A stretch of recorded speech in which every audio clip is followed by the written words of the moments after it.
The world was a white wilderness that morning, the kind of cold that didn't just sting. It reached into your bones and made a home there.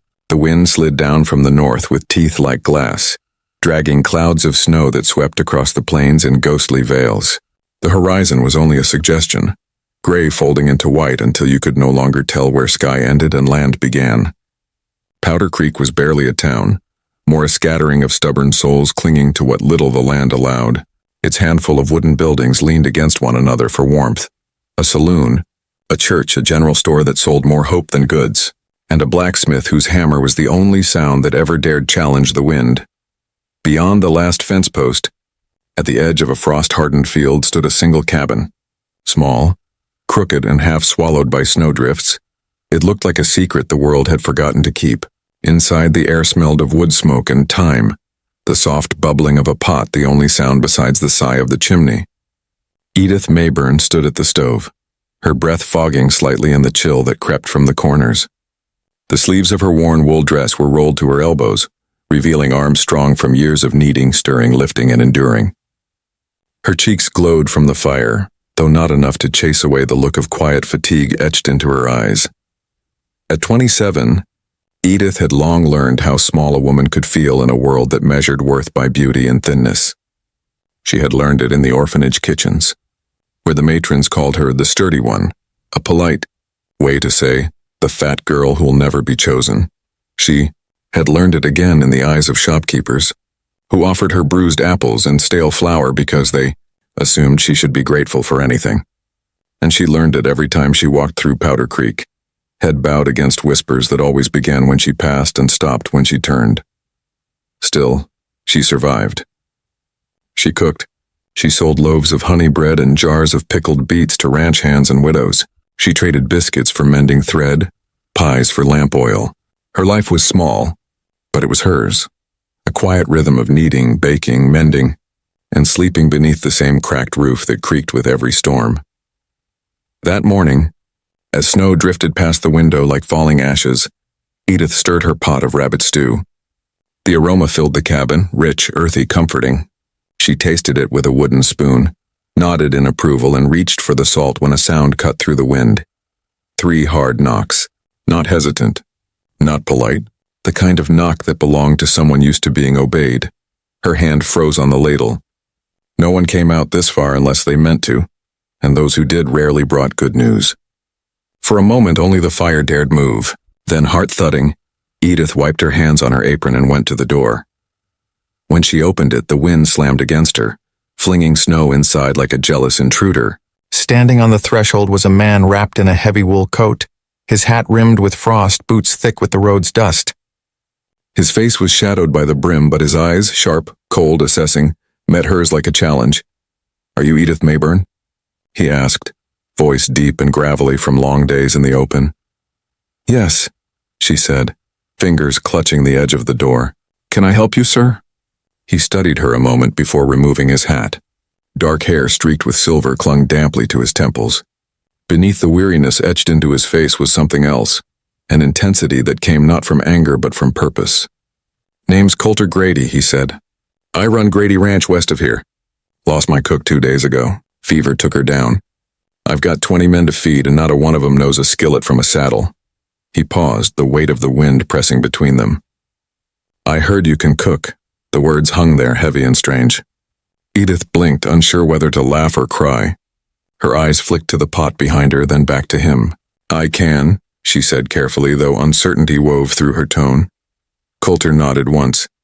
"Can you cook for 20 hungry cowhands who've been living off beans and black coffee for a week?" Her mouth went dry. 20. She had cooked for 6 at most back at the orphanage. 20 meant fires that never cooled, dough that never rested, and endless mouths waiting for judgment in every bite.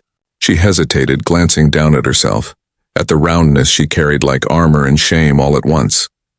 In the reflection of the metal ladle hanging by the door, she saw what the world saw, a woman too large for beauty, too quiet for notice, too gentle for respect. She saw the girl everyone said would grow old alone. Something inside her, something raw and long suppressed, twisted painfully. Her voice trembled when she spoke. "No one marries a fat girl, sir," she said softly. "But I can cook." It came out like confession and defiance all at once, a truth carved from years of humiliation and endurance. The silence that followed could have split the air in two. Outside, the wind roared like an angry god.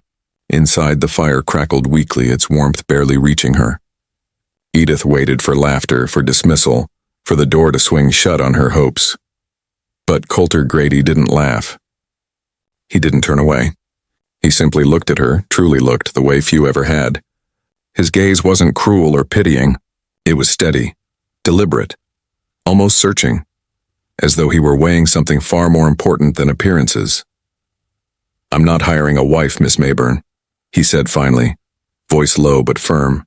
"I'm hiring someone who knows how to feed a man in a way that reminds him life's still worth waking up for." The words hit her harder than any insult could have. For the first time in years, someone spoke to her not as an object of ridicule, but as a person of worth. A woman whose hands could create comfort, whose craft meant something. Coulter replaced his hat, the gesture deliberate, respectful.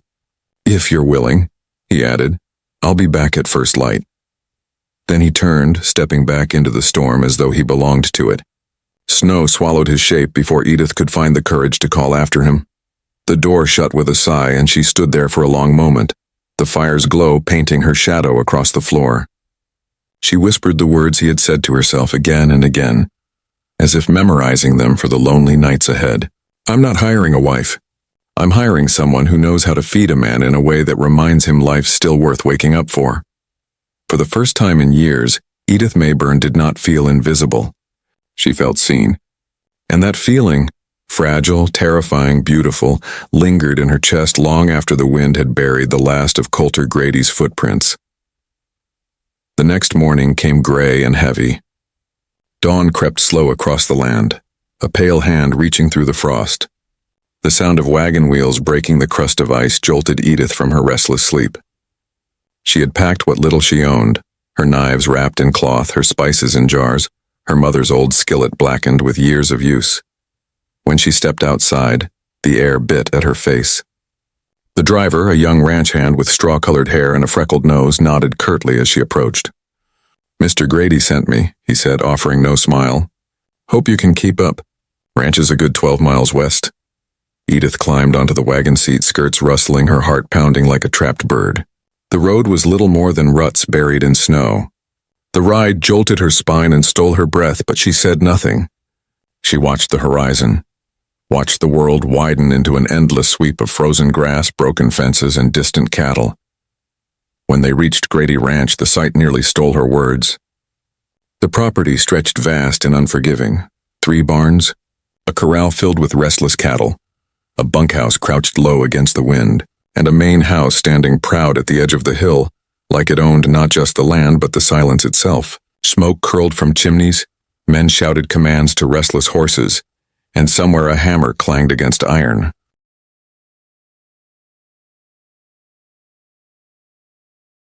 As she stepped down from the wagon, every sound seemed to hush. A cluster of ranch hands gathered near the corral, their laughter dying as their eyes fell on her.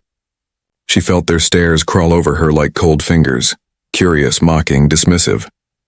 One man elbowed another, whispering too loudly, "She's gonna eat more than she cooks." The others chuckled, their laughter sharp and mean in the cold air. Another muttered, "Hope the boss ain't paying by the pound." The words sliced through her, each one reopening an old wound. But Edith Mayburn did not flinch. She lifted her chin, gripped her trunk with both hands, and started walking toward the kitchen house. Her boots crunched on the frozen earth. Her cheeks burned, not from the cold, but from the weight of humiliation she refused to show. Inside, the kitchen was colder than the yard outside. The fire had long gone out. Dust lay thick on the shelves, the air stale and empty. But to Edith, it was a temple waiting for revival. She set down her trunk, rolled up her sleeves, and began. She moved through the space like someone reacquainting herself with an old friend. She checked the cupboards, the pantry, the stores of flour and beans. She dragged logs to the hearth, struck flint until a spark caught, and coaxed flame into being. Soon the crackle of fire filled the room, driving back the chill. Her hands, calloused sure, and found rhythm again. She kneaded cornmeal dough, stirred lard until it shimmered, crushed chili with the side of a knife. By sunrise, the air was thick with the smell of roasted corn and butter melting on hot iron. Outside, the bunkhouse bell rang. Boots thundered. Doors slammed. The men came in loud, yawning, rubbing sleep from their eyes, and then they stopped. The scent hit them first. Sweet, smoky, spicy. Edith stood behind the counter, her apron dusted with flour, 20 plates laid out before her, each holding a golden cornbread cake crisped at the edges, steaming in the cold air. She didn't speak.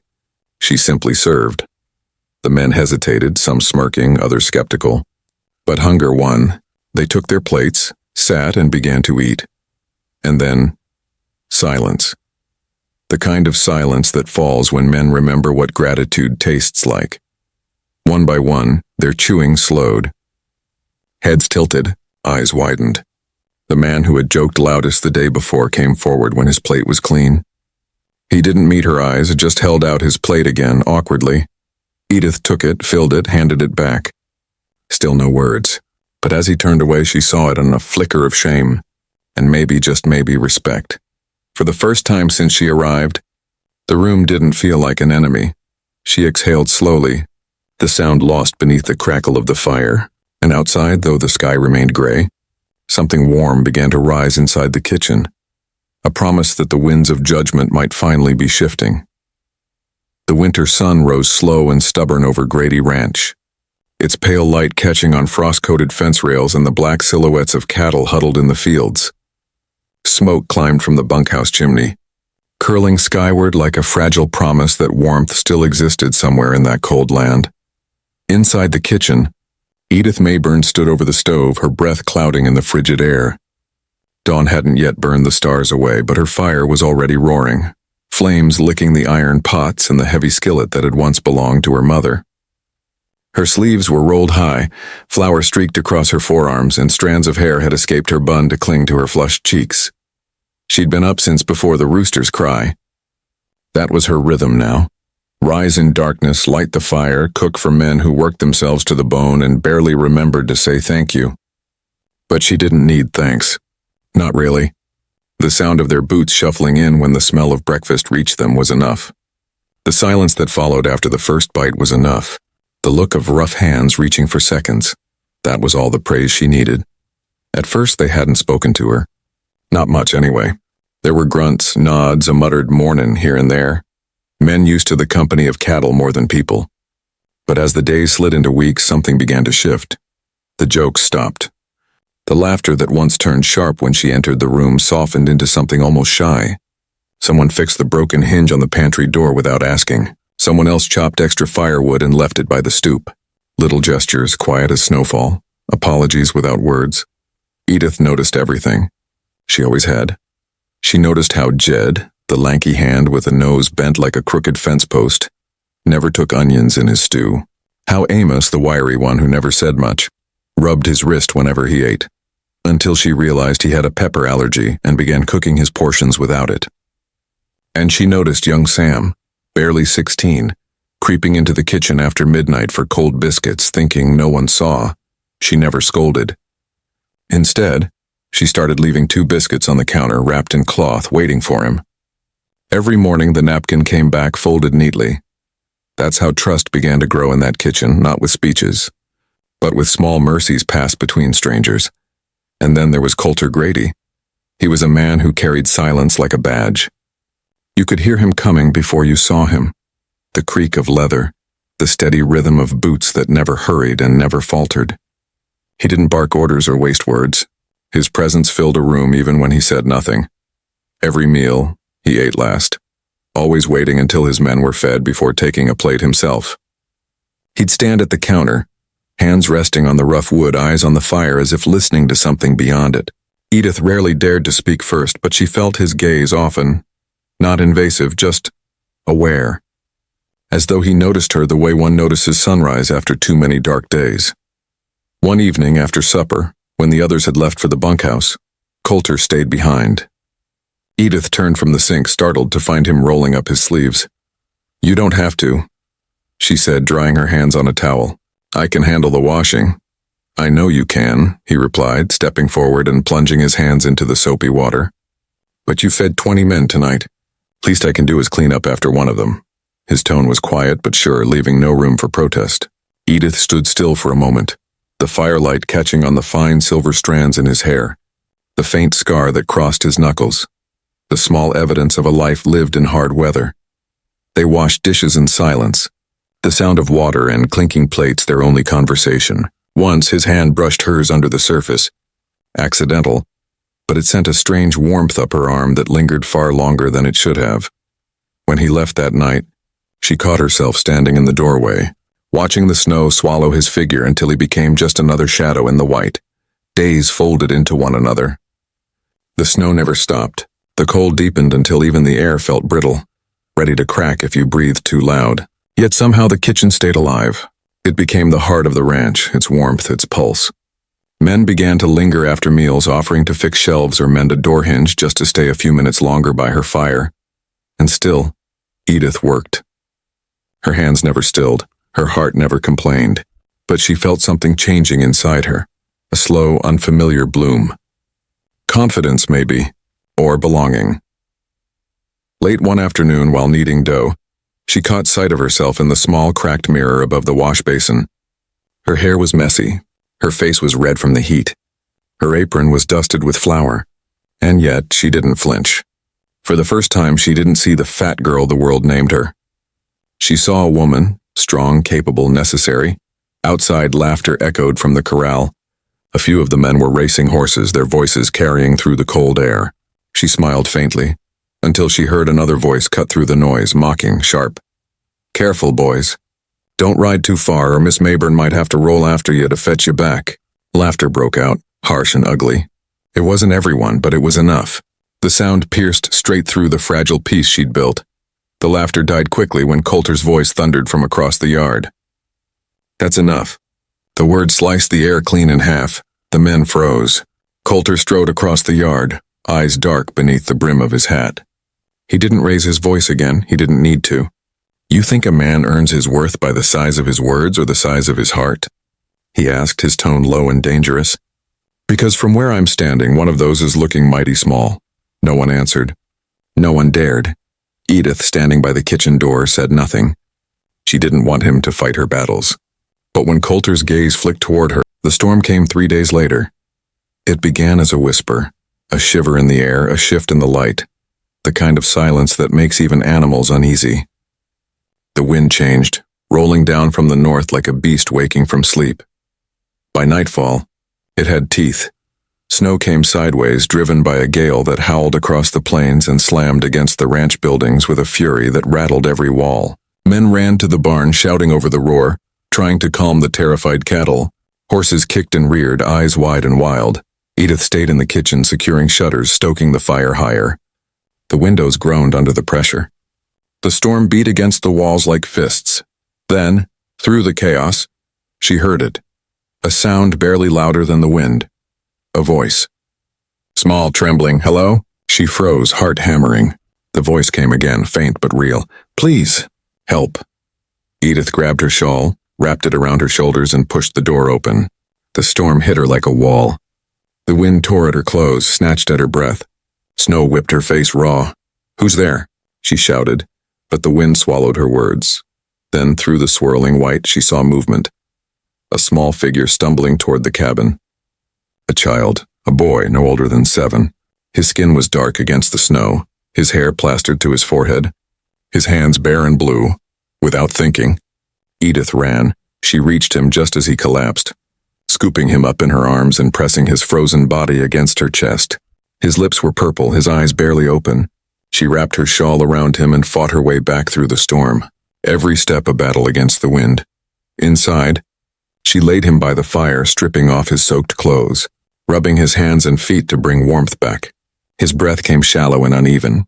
"Where are you from?" she whispered, but he only whimpered softly, curling closer to the heat. The door burst open, slamming against the wall. Coulter stood there, snow clinging to his coat, eyes blazing. "What happened?" he demanded, his voice raw. "I heard him," Edith said breathlessly. "Outside. He would have died." Coulter crossed the room in 2 strides, kneeling beside her. The sight of the boy stole his words. He reached out, pressing his palm to the child's forehead. "He's half frozen," he murmured. Lord, he's Lakota. Edith blinked, startled. The reservation's 10 miles east. Then he must have wandered from one of the families. Coulter looked up at her, his eyes softening. You did right bringing him in. Something in his tone, quiet, full of weight, settled deep inside her. She'd spent her life being told what she couldn't do, what she shouldn't be. But here, in the midst of a storm that could swallow the world whole, she had done something that mattered. Coulter stayed beside her as the night dragged on. They fed the boy warm broth by the spoonful, wrapped him in blankets, and took turns tending the fire. The storm raged, but inside that small cabin a fragile peace flickered, the kind of warmth born from shared purpose. Hours passed before the boy finally stirred, his eyes fluttering open. Edith exhaled shakily, relief spilling through her. Coulter leaned back against the wall, exhaustion etched into his features. You saved him, he said quietly. Edith shook her head. We both did. For a long time they sat in silence, the only sound the crackle of fire and the distant scream of the wind. Then Coulter rose, took a heavy wool blanket from the chair and draped it gently over her shoulders. His hand lingered for a heartbeat, warm, steady, grounding. Rest, he said softly. You've done enough tonight. But when he turned to leave, Edith caught his sleeve. Thank you, she whispered, not sure what exactly she was thanking him for. His help, his kindness, or the simple fact that he hadn't treated her like she was less. Coulter gave a faint nod, eyes meeting hers in the firelight. Good people do good things, Miss Mayburn, he said. That's all there is to it. Then he left, the door closing softly behind him. Edith sat there long after, watching the snow fall outside. Relentless, endless, yet somehow beautiful. The boy slept peacefully by the fire, his tiny hand curled around a corner of her shawl. And in that moment, surrounded by storm and silence, she realized something. For the first time in her life, she was no longer just surviving, she was needed. Morning came gray and hollow after the storm, a thin light bleeding over the snow that buried the land in silence. For a while it was hard to tell where the world ended and heaven began. The horizon had disappeared, swallowed whole by white. The ranch was quiet, too quiet. The kind of quiet that feels like holding your breath. The men were out checking fences, counting heads, and digging out what the wind had tried to erase. Only the sound of shovels and the soft snort of horses broke the stillness. Inside the main house, the fire still burned. Edith hadn't slept. The boy stirred then, letting out a small hoarse sound, and not quite a word, but something close. His eyes fluttered open, dark and glassy. Edith knelt beside him. Shh, she whispered. You're safe now. He blinked, disoriented, then whispered something faint in Lakota. Edith didn't understand the words, but the tone was enough, questioning, afraid. She placed her hand gently over his. We'll find your family, she promised softly. I swear it. By afternoon, the storm had loosened its grip. The wind still clawed at the snowdrifts, but the worst had passed. A weak sun hung in the sky like a pale coin. Coulter and Edith saddled the horses, his chestnut stallion Bracken, and a smaller mare named June that Edith had learned to ride since her arrival. She was no skilled horsewoman, but she was steady, and that counted more in weather like this. The men watched them from the porch, concern written across every face. They'd all heard of settlers and native families alike vanishing in storms. Stories carried on wind and whiskey. But no one argued with Coulter Grady when he said he was riding out. They set off east, following what faint trail the wind had left. Snow creaked under the horses' hooves. Frost clung to their scarves, their lashes. The land stretched endless and empty, a white desert beneath a gray sky. Hours passed. The cold gnawed at their bones. Still they pressed on, two dark figures moving through a world made of silence. Then Coulter raised his hand. There, he said. In the distance, half buried in snow, was the shape of a wagon, its frame splintered, wheels tilted, canvas shredded by the wind. They approached slowly. The air was thick with stillness, and not peace, but the kind that follows loss. Coulter dismounted first, scanning the wreckage. Edith followed, her breath catching as she saw what lay beside it. A man and woman, their bodies frozen where they had fallen, arms wrapped around each other, around an empty space that once must have held the boy. Edith knelt, pressing her gloved hand to the woman's shoulder, her voice breaking. They must have tried to keep him warm, Coulter stood behind her, hat in hand, head bowed. They did what any parent would. For a long moment, neither spoke. The wind whistled through the broken spokes of the wagon, carrying the faint scent of smoke and pine. Then Edith saw something glinting in the snow, a small woven bracelet, half buried. She picked it up, brushing off the frost. Tiny beads in red and white. A child's name pattern, maybe. She slipped it into her pocket. "We'll bring them back," she said quietly. "They deserve better than this." Coulter nodded, voice rough. "We'll bring them home." They rode back as dusk fell, the world dimming to blue. Snow began again, softer this time, almost gentle. By the time the ranch lights came into view, Edith could no longer feel her fingers, but she didn't care. When they entered the cabin, the boy sat up at the sight of them. His eyes widened when Edith showed him the bracelet. He reached for it, clutching it to his chest, and then the sound came, a soft, broken sob that cut through the quiet like glass. Edith gathered him into her arms, holding him close as he cried. She didn't speak. There were no words good enough. Only warmth, only presence. Coulter turned away, his throat working, eyes shining in the firelight. Days passed, and the snow began to ease. The boy, they learned his name was Tama, stayed close to Edith always. He followed her in the kitchen, silent but watchful, helping however he could. She taught him to knead dough, to pour milk, to laugh again. Sometimes, she caught Coulter watching from the doorway, arms folded, a look in his eyes she couldn't quite name, something between admiration and sorrow. The ranch healed in small ways. The men stopped whispering when Edith entered. They nodded, greeted her, even smiled. She wasn't just the cook anymore. She was part of them, the woman who'd faced a storm and carried a child through it. But not all men heal easily. One night, as the snow melted into muddy ruts, a wagon rolled into the yard. Coulter went out to meet it. Two men climbed down, U.S. Indian agents, their uniforms stiff, their expressions colder than the air. "We heard you've got a Lakota boy," one said. "Name's Tama, from the Pine Ridge Group. He needs to be brought back to the reservation." Coulter's jaw set. "He's safe here. You can tell his people we'll see him home proper when the road's clear." The agent's tone hardened. "Orders are orders, Mr. Grady. You hand him over or we take him by law." Inside, Edith heard every word. She stepped out onto the porch, her apron still dusted with flour, the fire behind her casting a glow across her face. "Law?" she said, her voice steady but fierce. "Where was your law when he was dying out there in the snow?" The men shifted uncomfortably. Coulter turned to her, not to silence her, but to stand beside her. "Miss Mayburn found that boy and kept him alive," he said evenly. "He stays till she says he's ready." The agents exchanged looks, then muttered something about returning with orders. Their wagon rattled away into the dark. When the sound faded, Edith exhaled, her whole body trembling. Coulter placed a hand on her shoulder. "You shouldn't have had to say that," he murmured. "Yes," she said, eyes still on the horizon. "I should have." That night the fire burned low. Edith sat by it long after everyone had gone to bed. Tama slept beside her, clutching the medicine pouch. Coulter sat across from her, silent, the light tracing the hard lines of his face. Finally, he spoke. "You've changed this place, Edith." She looked up, surprised. "Me?" he nodded. "This ranch ran on duty, routine, same thing every day. Then you came and suddenly, it feels like home again." She smiled faintly. "You give me too much credit." "No," he said, his voice quiet but sure. "I don't."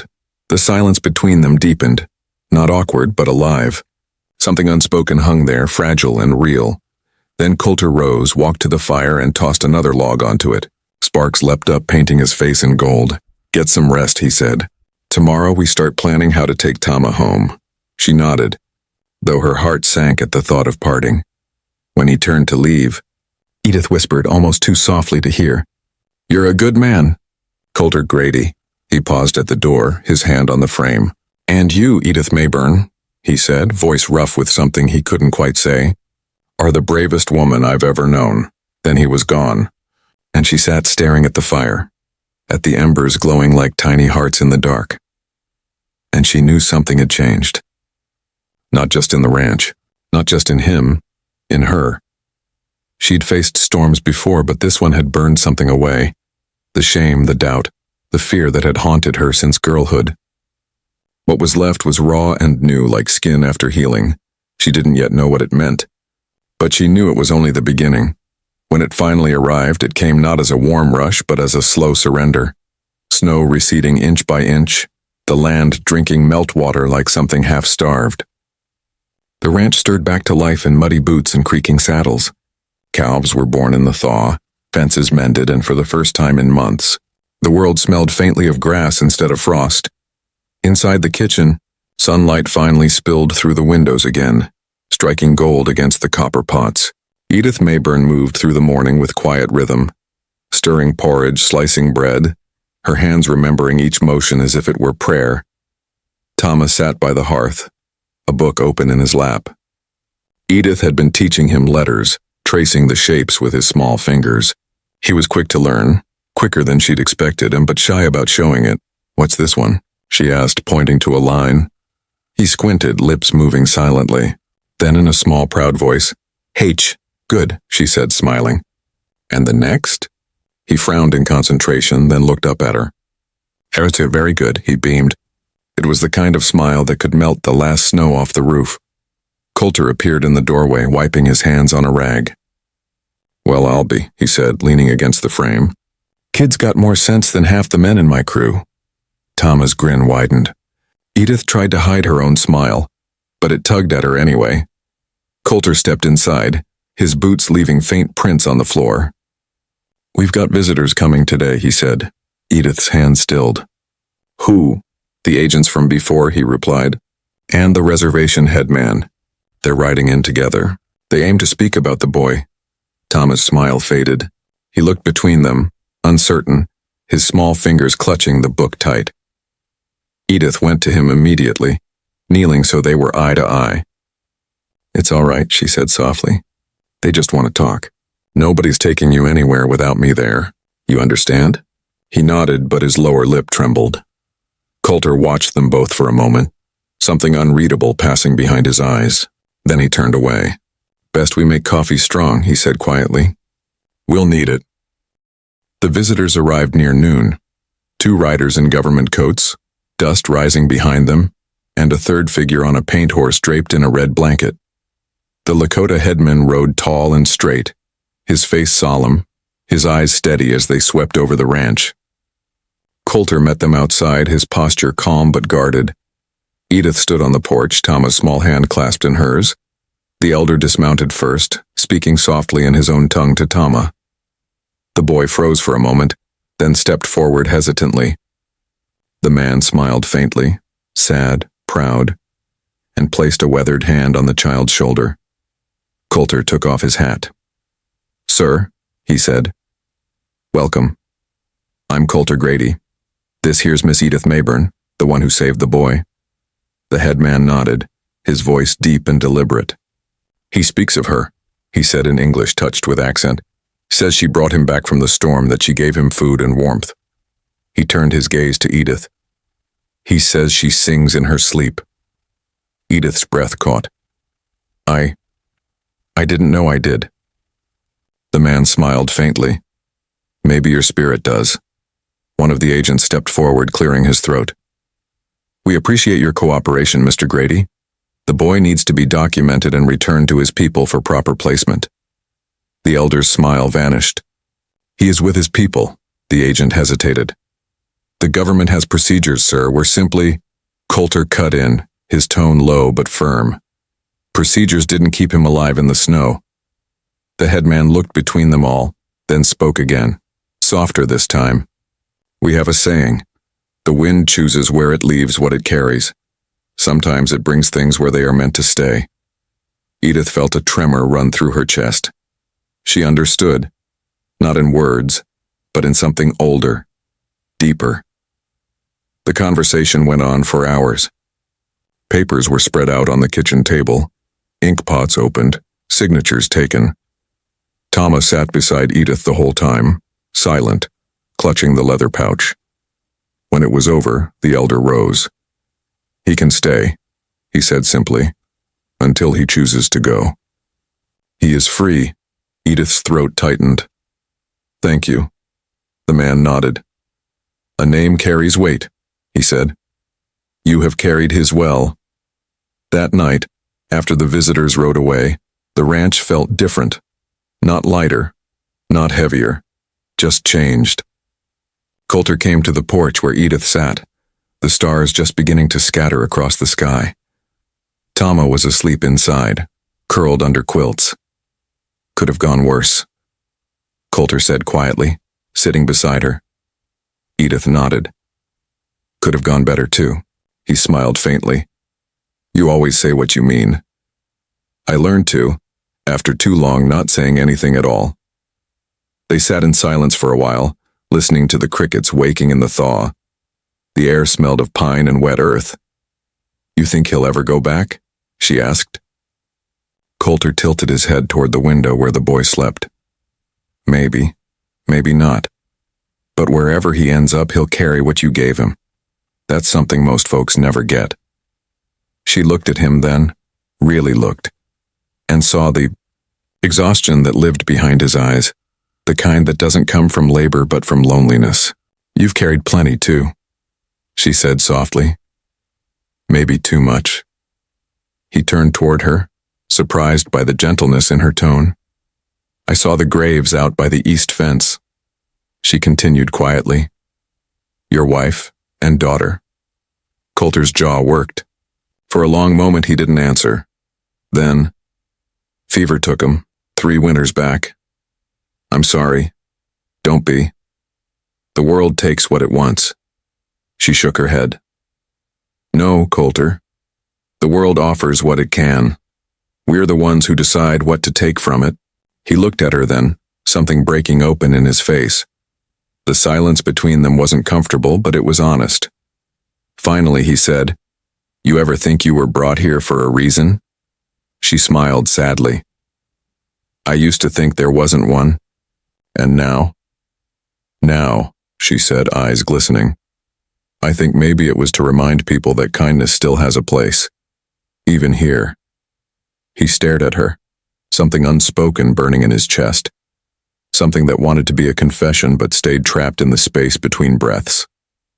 Then he stood, the chair creaking softly. "You should rest," he said, voice rough. "Tomorrow'll be long." As he walked away, Edith whispered, half to herself, half to the night, "I've been resting my whole life, Coulter. Maybe it's time I started living." The following days bloomed with color. Grass returned to the pastures. The men shed their coats. Laughter returned to the yard. But with the thaw came whispers, not from the wind this time, but from town. The news had spread. The fat woman and the rancher keeping an Indian boy. It slithered through the saloon, through the church, through the mercantile aisles. People who'd once looked through Edith now stared right at her, not with cruelty exactly, but with that cold curiosity the small-minded keep for anything that challenges their comfort. When she went into town one morning to buy flour, conversation stopped. The store clerk hesitated before weighing her order. Even the preacher's wife, who used to nod politely, turned her head away. On the ride back, her hands trembled on the reins. Coulter saw it the moment she dismounted. They said something, he guessed. She didn't answer, just stared at the horizon. "I don't care what they say," she finally murmured. "I care that they think they can say it." He stepped closer, lowering his voice. "Edith, no," she said sharply, then softened. "No, Coulter. I spent my whole life apologizing for who I am, for the space I take up, for being seen. I won't start apologizing now for who I care about." His gaze held hers, fierce, unwavering. Then without thinking, he reached out and took her hand, not in comfort, in solidarity. "You don't have to," he said simply. The warmth of his hand stayed long after he let go. That night, Edith sat by the fire again, Tama asleep beside her. She looked down at him, this child the world had nearly buried, and felt something shift in her chest. Not just affection, not just protectiveness, something larger, something like purpose. She picked up her worn Bible, not to read, but to write. On the inside cover, where her name had long stood alone, she wrote 3 more words beneath it in careful script. Tama Mayburn Grady. Then she closed the book and pressed her hand to it. She didn't need a preacher or a paper. Sometimes love itself was the only law that mattered. Outside, she heard Coulter's boots in the yard, the soft murmur of him talking to the horses. For the first time, the sound didn't make her heart race with fear of hope. It made it steady. The embers in the hearth pulsed low and red, casting their light across her face, and she realized she was no longer waiting for the world to call her worthy. She had named herself so. The sky was so clear you could almost see forever, every star like a pinprick in black velvet. The world felt calm, as if the long months of hardship had finally bent toward peace. The men at the ranch had turned in early, exhausted from branding season. Coulter stayed out late by the fences, checking the posts before the next windstorm. And in the kitchen, Edith hummed as she kneaded bread, her sleeves rolled up, her face warm from the oven's glow. Thomas sat on the counter beside the flour sack, watching her hands move with fascination. "How do you know it's ready?" he asked, leaning close. She smiled, brushing a strand of hair from her forehead with her wrist. "You listen to it," she said.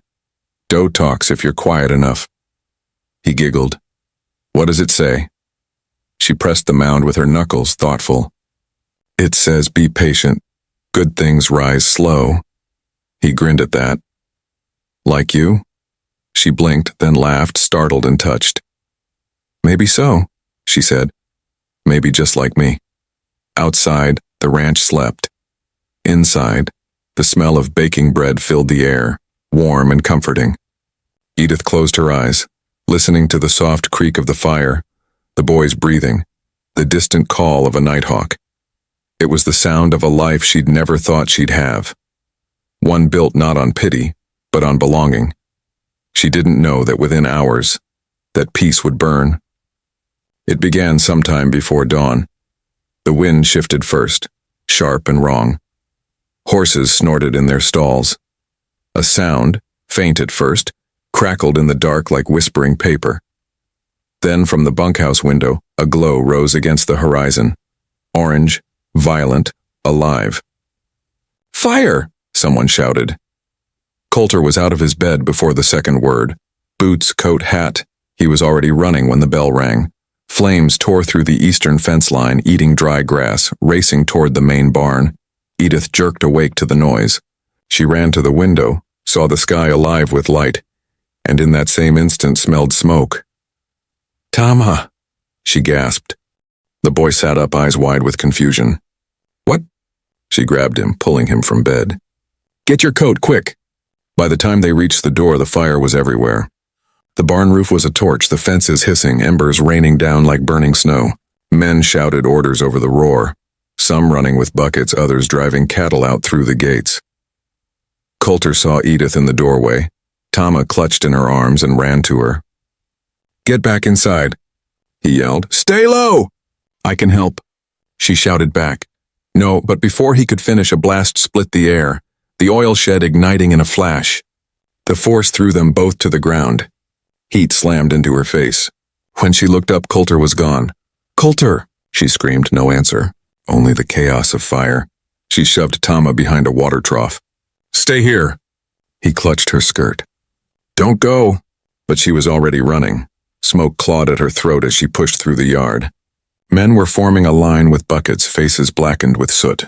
The air roared with flame. Through the haze she saw Coulter, pinned under a fallen beam near the barn entrance.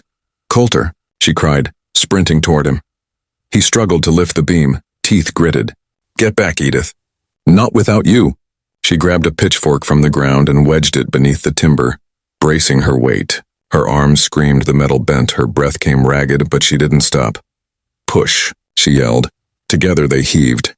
The beam shifted an inch, then another, enough for him to crawl free. He collapsed beside her, coughing hard. For a moment they just stared at each other through the smoke, both gasping for air. "Are you hurt?" she asked. "Only my pride," he rasped, eyes wild. "We need to get the stock out." But the barn was nearly gone, the roof caving inward. The sound was unbearable. Animals screaming, wood splitting, the world tearing itself apart. And then Edith saw it, near the corral fence, a shadow too small to be one of the men. "Tama!" she screamed. The boy had run from cover, trying to untie a horse trapped behind the gate. Flames were racing along the rails toward him. God! Coulter started, but Edith was already moving. She tore through the smoke, skirts catching fire at the hem. The heat blistered her skin, but she didn't feel it. She reached the fence, yanked the latch loose, and threw the gate open. The terrified horse bolted. Tama fell to his knees. Edith grabbed him, pulling him close. His face was streaked with soot, his small body trembling. "I told you to stay put," she cried, voice breaking. "I didn't want it to die," he sobbed. Her heart shattered and mended in the same breath. "Neither did I," she whispered. "Come on." Coulter appeared through the smoke, grabbing them both. "We have to go." Together they stumbled back toward the house as the barn collapsed behind them with a thunderous crash. The ground shook. The sky turned orange-white. For a heartbeat, the world was nothing but sound and heat. Then, silence. By sunrise, the fire was out. Smoke hung low over the ranch like mourning cloth. The men moved like ghosts through ash, their faces gray, their eyes hollow. The barn was gone. The corral fence was half melted. But somehow, impossibly, the house still stood. Coulter sat on the porch steps, head in his hands, his coat burned through at the shoulder. Edith stood beside him, a wet rag pressed to the burn on her arm. Thomas slept against her side, soot streaking his cheeks. No one spoke for a long time. Finally, one of the hands approached. "Found this," he said quietly, holding up a broken bottle with a cloth wick. "Wasn't no accident, boss." Coulter took it, eyes narrowing. "Who?" "Tracks lead east. Toward town." Edith closed her eyes. She didn't need to ask. She already knew it wasn't just a fire. It was a message. Later that day, when the sun hung low and dull, a wagon rattled down the drive. Sheriff Albright at the reins. He was a tall man with narrow eyes and a mouth that never quite smiled. "Got word you had trouble," he said, climbing down. "Heard it started near the fence line." Coulter nodded. "You heard right."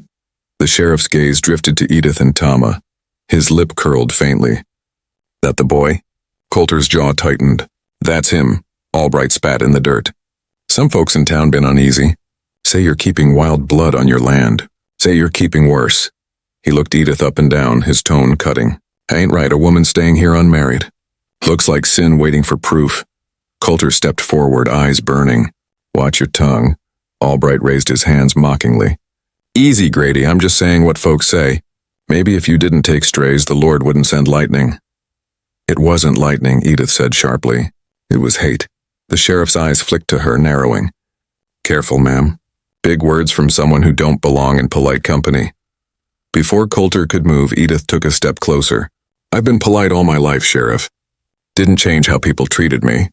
So maybe it's time they got treated the way they act." For a long moment, no one spoke. Even the wind went still. Finally, Albright sneered, tipped his hat, and climbed back into his wagon. "Don't expect much help from town," he said. "You made your bed." He rode off, the wheels grinding through the ash. That evening, when the light faded, Coulter found Edith sitting alone by the ruins of the barn. Her hands rested in her lap, palms black with soot. He crouched beside her. "We'll rebuild," he said softly. She nodded. "I know. I'll make sure they pay for this." She looked up, her eyes reflecting the dying light. "No, let it be." He frowned. "You can't mean that." "I do. They'll destroy themselves faster than we ever could. That's how hate works. It eats the hand that feeds it." He stared at her, struck silent. There was no bitterness in her voice, only weary truth. "You saved me," he said quietly. "You saved me first," she answered. He shook his head. "Not like that." "Yes," she said. "Exactly like that." They sat together until the stars came out again. The same stars that had shone the night before and cold. Indifferent, but endless. When he finally reached for her hand, she didn't pull away. The silence that followed wasn't emptiness anymore. It was understanding. Deep, wordless, complete. Later, when the ranch slept, Edith walked alone to the edge of the field.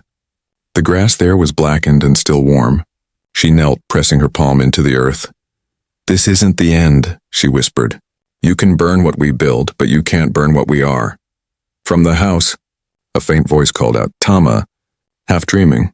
She stood, brushing ash from her skirt, and looked back toward the glow of the windows, Her home, her family, her fire. The smoke still hung heavy in the air, but for the first time it didn't feel like loss. It felt like proof that she had something worth fighting for. Summer came early that year, hot and relentless. The land, still scarred from the fire, drank every drop of rain like prayer. The fields were slower to green, but they did. The horses returned to grazing, and life, stubborn and silent, went on. It had been 3 months since the fire. 3 months since Edith Mayburn walked through smoke and loss and came out the other side without apology. The new barn stood half-finished on the same blackened ground where the old one had fallen. Every beam raised by hand. Every nail set by men who, one by one, had come back to work despite the whispers in town. At first, Coulter had been furious when some left, scared of what their neighbors would say about working for the fat woman and the half-blood boy. But he never begged anyone to stay. He only said quietly, "If you can't stand next to what's right, you don't belong here." And yet, by the second week, they started to return. One at a time, no words, just showing up with tools in hand. Because men talk, and sometimes what spreads isn't hatred, but shame, and in that shame, seeds of decency sometimes grow. One morning, as dawn rose over the ridges, Edith walked out with 2 tin mugs of coffee. Coulter was already at the new barn, shirt sleeves rolled, hammer in hand. Sweat darkened the collar of his shirt. "Brought you something," she said softly. He turned, his face breaking into that quiet half-smile she'd come to know. "Smells like heaven." "Don't let the preacher hear you say that," she teased. He chuckled, took the cup. Their fingers brushed, silence settled between them. Not awkward, not fragile, but warm. Familiar. "Coulter," she began, hesitant. "You've rebuilt everything you lost. Except one thing." He frowned slightly. "What's that?"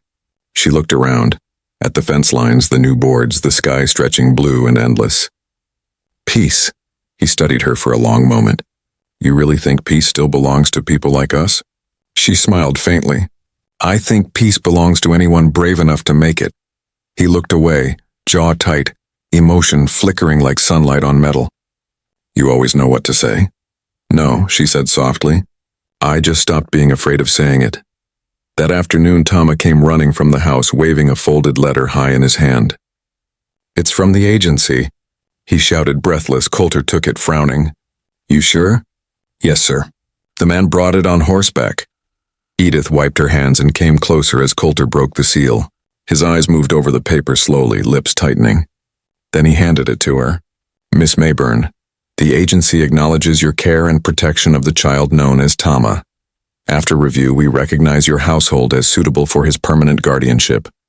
The boy is henceforth recorded under your name in the official ledger of Laramie County. May the Lord watch over you both."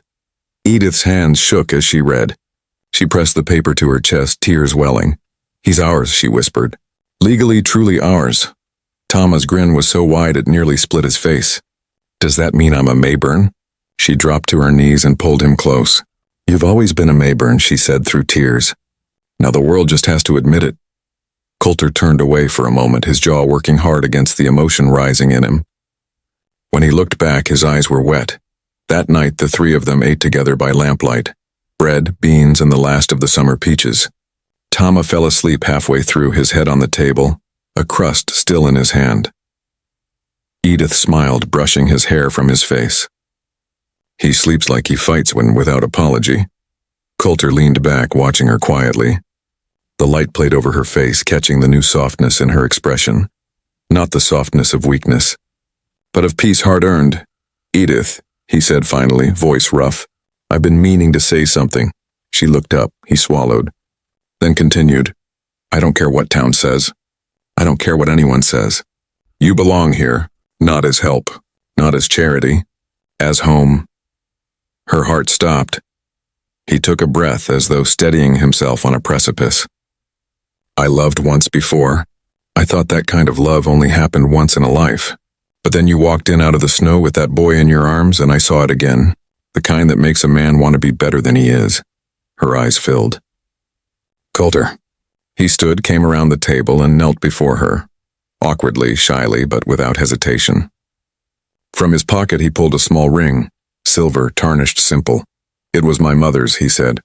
She told me once it should go to someone who could outlove a lifetime. I think she meant you. Edith covered her mouth, tears spilling. Marry me, he said quietly.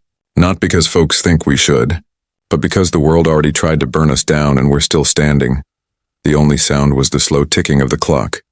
Finally, she nodded, tears streaming freely. Yes, Coulter Grady, 1,000 times yes.